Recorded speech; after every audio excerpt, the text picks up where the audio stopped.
Pinasinungalingan ng COMELEC ang sinabi ng isang kandidato sa pagka-vice alkalde sa Isabela na kayang ma-hack ang automated counting machines. Nagsampa na sila ng reklamo laban sa naturang kandidato. Nasa frontline na balitang yan si Dave Abuel.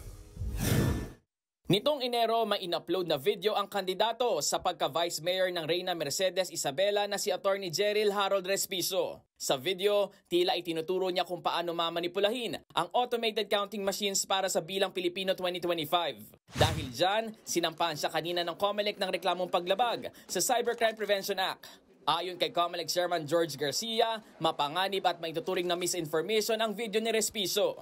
Ngayon palang kinukondisyon ang isip ng sambayanan na pwedeng gawa ng paraan ng ating pong halalan. Kung bigla siyang manalo, sasabihin dahil sa produkto yan ng kanyang pagmamaniobra, o kaya naman pag natalo, sasabihin niya na minaniobra ng iba yung resulta ng ating pong halalan.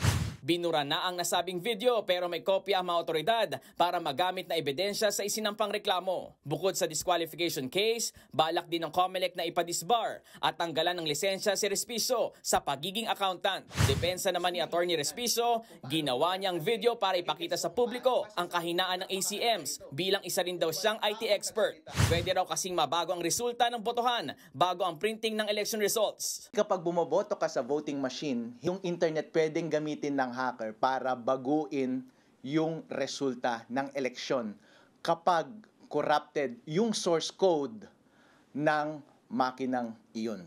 Yun lang ang puntos ko.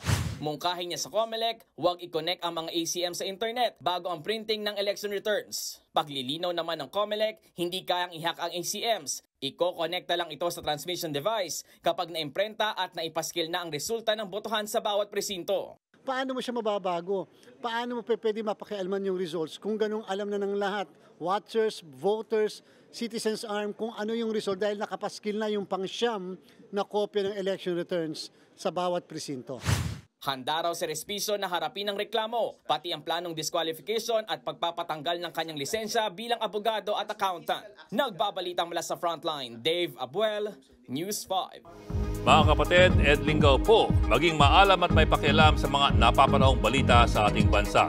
Para sa mas malalimang pagtalakay at paghimay sa mga issue at headlines, tumutok lamang at pag-subscribe sa social media pages ng News 5.